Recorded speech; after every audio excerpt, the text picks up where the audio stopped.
wane du bon jeu démb. Effectivement, on a vu une équipe sénégalaise qui a dominé la première mi-temps avec une possession de balle de 51%, 49 côté Angleterre. Il y a eu des occasions, il y a eu cette égalisation de Ismaïla Sarr à la 40e minute, bien servi par ki nga xamante ne moom mooy l'attaquant des Blues de Chelsea, Nicolas Jackson, qui a été passeur décisive ci premier bi wu Ismaïla Sarr qui avait été buteur sur la précédente rencontre bi nga xamante ne football nañ ko avec cette équipe irlandaise, le Sénégal qui avait été mené dans la première mi-temps. Bi ñu ñëwaatee ci deuxième mi-temps bi, Pape Bouna Thiaw a opéré des changements. Le Sénégal a profité encore une fois de sa phase de domination avec une possession de balle. Ismaïla Sarr moom moo égalisé sur cette rencontre, donc il est en très grande forme. Crystal Palace qui a été champion ak équipe bi nga xamante ne Crystal Palace moom moo doon football ak équipe bi di Manchester City,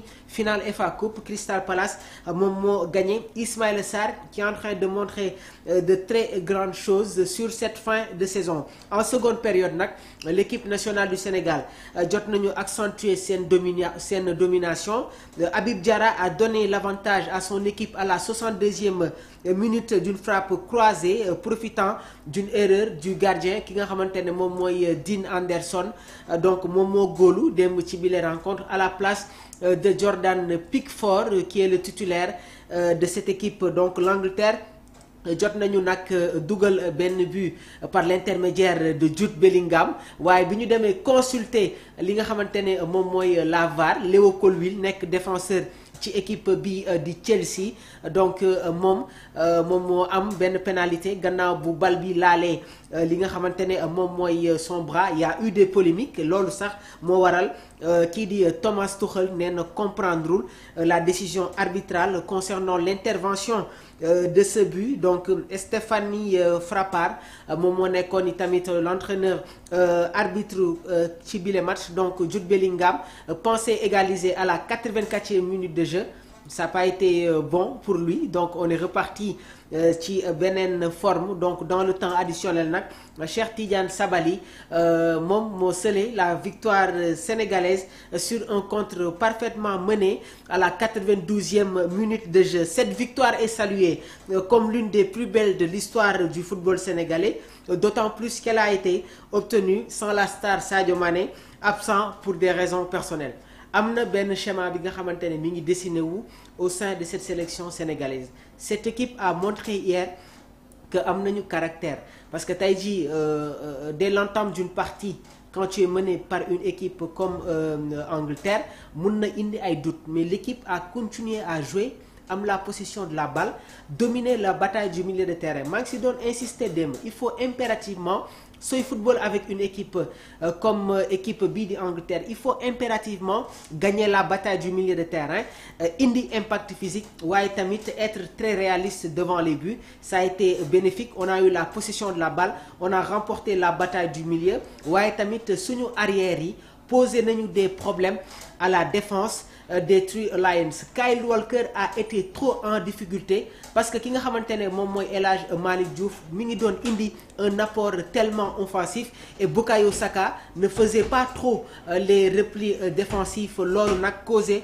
des problèmes à cette équipe anglaise. De l'autre côté, Crépin Diatta a été exceptionnel, bien vrai que carton jaune bi nga xamante ne am na ko moom moo ko xaw a sax ralentir tuuti, mais il a été très bon. Donc je pense qu'aujourd'hui il faut féliciter le coach de l'équipe nationale du Sénégal ki nga xamante ne moom mooy Pape Bouna Thiaw, waaye tamit joueurs yi nga xamante ne ñoom ñoo wane jom, fulla ak fayda, waaye tamit wane une détermination face à cette équipe d'Angleterre. Comme ni ma leen ko waxee, mun ngeen dugg woote sur le 77 258 46 95 258 46 95 ngeen dugg si bile jotaay joxe li nga xamante ne moom mooy seeni ay réaction. Donc on va continuer toujours sur analyse bi nga xamante ne ñi leen koy indil ci bile match, donc sur les statistiques. On va commencer déjà avec la compo, les compos yi nga xamante ne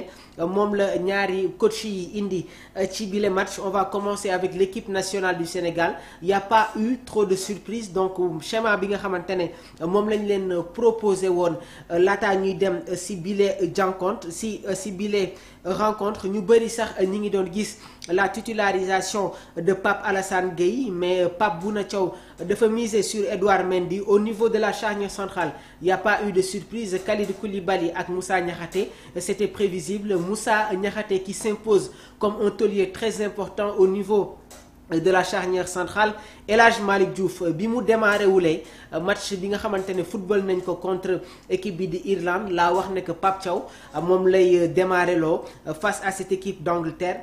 Krépin Diatta arrière droit. Au niveau du milieu de terrain, Idrissa Gana Gueye qui a occupé le poste de sentinelle, Lamine Camara ak Habib Diarra. Et sur le trio d'attaque am nañu Ismaïla Sarr, Nicolas Jackson ak Iliman Ndiaye. Côté Angleterre, dans les buts, Dean Anderson, Trevoh Chalobah, Colwill. Dans la charnière centrale, Lewis Kelly nekk la nouvelle sensation des Gunners d'Arsenal, moom moo évolué comme arrière gauche. Il a été bon. Kyle Walker arrière droit. Au niveau du milieu de terrain, Thomas Tuchel est revenu sur un schéma 4-4-2. waaye tamit gis nañu cette équipe anglaise di évoluer sur un schéma 4-2-3-1. Au niveau du milieu de terrain, Declan Rice, Conor Gallagher nekk pensionnaire ci équipe bi di Atlético de Madrid. Excentré droite Bukayo Saka, excentré gauche ki nga xamante ne moom mooy Anthony Gordon. Eze ak Harry Kane ñoom ñoo doon former un duo d'attaque, mais Eze par moment on le voyait occuper ce poste de numéro 10. Harry Kane a été un électron libre dans cette rencontre et heureusement que Pape Thiaw tel na bloqué. Voilà, tey jii nii on a vu Harry Kane qui venait chercher la balle et faire des orientations sur les deux côtés. Donc Pape Thiaw a bien lu en insistant sur les replis défensifs de Ismaïla Sarr, de Iliman Ndiaye, pour pouvoir suppléer ki nga xamante ne moom mooy Krépin Diatta. L'aspect tactique, la gestion tactique, ça a été bénéfique pour l'équipe nationale du Sénégal avec un milieu de terrain Idrissa Gana Gueye, Habib Diarra ak ki nga xamante ne moom mooy Lamine Camara. Lamine Camara aussi qui a pris quelques risques sur cette rencontre, parce que am na ay yenn zone yi nga xamante ne soo fay jouer il faut que nga wane li nga xamante ne moom mooy beaucoup de prudence. Donc sur le premier but de l'équipe d'Angleterre, gis nañ ne que c'est lui qui a moom moo jotoon perdre balle. Donc on a constaté qu'il y a eu beaucoup de pertes de balles au niveau de l'entrejeu jusqu'à la 20e minute de jeu, mais Pape Bouna Thiaw a fait des rectifications. Léegi nag maa ngi doon dégg quelques consultants ñi ngi doon évoquer manque d'automatisme entre Trevoh Chalobah ak Colwill. Am nañu ay automatisme parce que Chalobah ak Colwill ñoom ñooy former la charnière centrale des Blues de Chelsea. Bien vrai que par moment ki nga xamante ne moom mooy Adara Bio en provenance de Fulham moom mooy doon jouer au niveau de cette charnière centrale. Il n'y a pas de problème d'automatisme, mais plutôt Pape Thiaw dafa doon empêcher les premières relances côté Angleterre, parce que Nicolas Jackson, à chaque fois que l'Angleterre avait la possession de la balle, il faisait un pressing pour bloquer les premières relances yi nga xamante ne Léo Colwill moom moo ko doon def. Donc du coup Dean Anderson était obligé de jouer très court. Donc anglais yi nag ñi ngi doon jéem a accéléré sur des phases de transition rapide. Heureusement que le bloc sénégalais était bien en place, bien solide. Loolu moo waral les Anglais étaient en difficulté. waaye tamit il faut saluer le pressing très haut de l'équipe nationale du Sénégal. Il y avait un bloc d'équipe qui était très haut, et aussi je pense que ce match s'est joué au niveau du milieu de terrain. Iliman Ndiaye, bien vrai que jusqu'à la 15e minute de jeu gis nañ ko, il était très actif, waaye nag au cours de cette rencontre il a été moins en vue. maa ngi leen ko doon wax donc équipe bi nga xamante ne moom mooy RDC Congo ñoom ñaari match amicaux yi nga xamante ne football nañ ko ak équipe bi di Mali ak Madagascar ñoom ñoo gagné donc Pape Thiaw dispose aujourd'hui de tous les pions de tous les aspects pour faire un match très important face à cette équipe congolaise. Des mauvaises relances yi nga xamante ne constaté nañ ko sur le capitaine de l'équipe nationale du Sénégal muy Kalidou Koulibaly. Il a été très bon dans les duels, il a été très bon dans l'impact physique waaye par moment nag gis nañ ne que il avait quelques problèmes sur les relances, mais bi ñu demee sur la deuxième mi-temps c'est lui qui a fait la passe décisive pour Habib Diarra dans l'intervalle et le pensionnaire du Racing Strasbourg moom moo dugal le deuxième but de l'équipe nationale du Sénégal. Donc maa ngi leen ko doon wax il y avait un bloc d'équipe très haut, c'était très important. Heureusement que Pape Thiaw moom itamit bloqué na Harry Kane mi nga xamante ne mi ngi doon ñëw di jël ci bal yi di décrocher et di def des renversements sur les deux côtés comme le faisait Karim Benzema jamono ju mu nekkee woon fële nga xamante ne moom mooy ca Real de Madrid. Crépin Diatta au début du match il avait quelques problèmes sur les positionnements.